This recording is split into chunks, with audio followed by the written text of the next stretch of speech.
आपको जरा याद दिला दूं, चुनाव मतलब न्यूज 24। अब जब करीब 23 मिनट की पोस्टल बैलेट की गिनती शुरू हो चुकी है, उसमें 13 पर आम आदमी पार्टी आगे है, बीजेपी 11 पर आगे है, कांग्रेस 1 पर खाता खोलती हुई दिख रही है।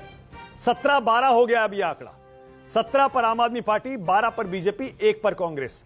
अब 5-7 मिनट बाद ही जब ईवीएम्स खुलेंगी तब आएगी तेजी इन रुझानों में भी। राजीव जेटली बीजेपी से आ गए। राजीव जेटली, स्वागत। 17-12 है। सरकारी कर्मचारियों में ऐसा लग रहा है आम आदमी पार्टी अभी भी लोकप्रिय है। राजीव, देखिए, मैं हैं, विश्लेषण पे बैठे हैं, रिजल्ट वाले दिन बैठे हैं। ये सुबह 8, 9, 9:30 ये आंकड़े कोई मायने रहते नहीं है। उसके बाद ही आपको पता है कि एक असली लड़ाई शुरू होती है जब ईवीएम खुलते हैं, और उसके बाद चीजें परिवर्तित होती हुई नजर आती है। लेकिन जिस तरीके का ट्रेंड इस बार रहा है, जनता की नाराजगी आम आदमी पार्टी को लेकर के रही है, केजरीवाल साहब से जनता का जो विश्वास उठा है, उस विश्वास और उस माहौल को देखते हुए ये आंकड़े कहीं मुझे लगता नहीं उचित है। हाँ, क्योंकि आपने जो दिखा रहे हैं तो जरूर उसमें कुछ तथ्य जरूर होंगे, लेकिन आप ये देखिएगा, आज ये बात तो खुद केजरीवाल साहब मान चुके हैं कि भारतीय जनता पार्टी दिल्ली के अंदर सरकार बनाने जा रही है। अरे ये कैसे मान लिया उन्होंने? क्या बात कर रहे हैं आप? आम आदमी पार्टी ने कहा मान लिया केजरीवाल ने कि आप सरकार बना रहे हैं? नहीं, उन्हें मालूम है मैं पानी नहीं दे पाया, गंदा पानी देता था। अच्छा, एक सेकंड आपको रोक रहा हूं। गोपाल राय बाबरपुर से आ गए हैं, और राजीव जेटली, आपकी पार्टी के लिए भी खुशखबरियां आ रही हैं लगातार। हरीश खुराना, पूर्व सीएम मदन लाल खुराना के बेटे, अपनी सीट से हरिनगर से आगे चल रहे हैं। दुर्गेश पाठक राजेंद्र नगर से पीछे चल रहे हैं। आम आदमी पार्टी के कुलदीप कुमार भी आगे चल रहे हैं।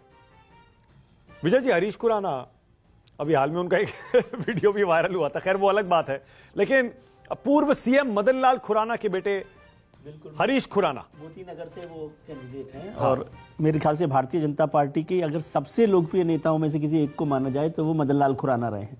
बल्कि ये कहते हैं कि मदन लाल खुराना के बाद ही क्राइसिस शुरू हुआ लीडरशिप का, कि वहां पर कोई लीडरशिप नहीं रही है। और जैसे आनंद जी भी जिक्र कर रहे थे, वो सुषमा जी आखिरी चीफ मिनिस्टर थी भारतीय जनता पार्टी की।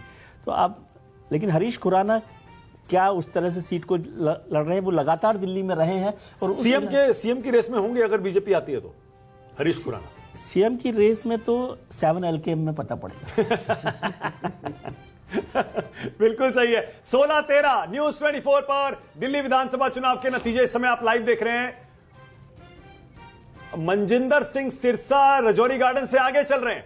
देखिए, अब ये दिल्ली के अलग अलग इलाकों से बीजेपी उम्मीदवारों के लीड लेने के जो अपडेट्स आ रहे हैं, उससे आप अंदाजा लगा लीजिए इस समय कैसे सरकारी कर्मचारियों के बीच मुकाबला फंसा हुआ है। आम आदमी पार्टी 16 सीटों पर आगे जरूर है, लेकिन राहत की सांस वो नहीं ले सकती, क्योंकि जब ईवीएम्स खुलेंगी असली मूड जनता का तब पता चलेगा। ऋषिकेश, अब आधे घंटे की काउंटिंग होने जा रही है। सरकारी कर्मचारियों का अगर यह वर्डिक्ट है 16 और 13, हैरानी है? नहीं, देखिए, बिल्कुल कांटे का मुकाबला, और मिडिल क्लास पर ही डिपेंड करता है मानिक जी कि दिल्ली में आम आदमी पार्टी के मुकाबले भारतीय जनता पार्टी को कितनी इसमें बहुत सारे दिल्ली पुलिस के कर्मचारी भी होंगे कि जिन्होंने पोस्टल बैलेट के जरिए वोट इसमें किया। एक चीज है, और दिल्ली पुलिस से कैसे 36 का आंकड़ा है केजरीवाल का, ये भी आप जानते हैं। लेकिन मानक जी, जो बजट का जो मास्टर स्ट्रोक कहा जा रहा है 12 लाख का, लेकिन उसके मुकाबले जो एक डेंट करने वाली बात है बीजेपी को, वो है 8वां जो वेतन आयोग के का जो गठन हुआ, उसमें लेट लतीफी है। और जो मिडिल क्लास का एक बड़ा तबका है, जो सरकारी कर्मचारी जो उन मंत्रालयों में काम करते हैं, उनके मुताबिक कहा जा रहा था कि केंद्र सरकार से भी बीते 10 सालों में उन्हें उस तरीके से उम्मीदें नहीं उनकी पूरी हो पाई जिस तरीके से उन्होंने उम्मीद लगाई थी। उसमें महंगाई भी एक बड़ा फैक्टर है। 8वां वेतन आयोग जो कर्मचारी हैं, उनके लिए तो ये सबसे बड़ा, उनको लगता है अभी भी लॉलीपॉप है। लेकिन 12 लाख का जो स्लैब आया, बजट का जो ऐलान हुआ वोटिंग के ठीक पहले 1 तारीख को, वो मिडिल क्लास के लिए एक बड़ा बीजेपी के पक्ष में जो गेन है। अच्छा, जल्दी से अपना एग्जिट पोल बताइए, कौन जीत रहा है? आपको क्या लग रहा है? मेरे हिसाब से अभी भी आम आदमी पार्टी को बढ़त है। ओके, वरुण, आपको क्या लग रहा है, कौन जीतेगा? मुझे लगता है कि आम आदमी पार्टी सरकार बना रही है। सरकार बनाएगी? हाँ, मुझे ऐसा लगता है। सारे एग्जिट पोल क्या पलट जाएंगे? देखिए, एग्जिट पोल अगर पलटे तो हैरानी की बात नहीं होनी चाहिए।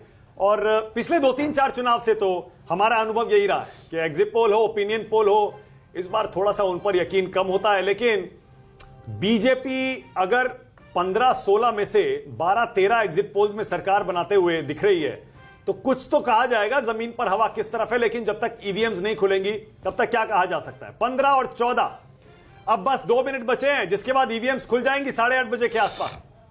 पोस्टल बैलेट की गिनती में ऐसा लग रहा है मुकाबला बराबरी पर छूट रहा है आम आदमी पार्टी और बीजेपी के बीच। 15 और 14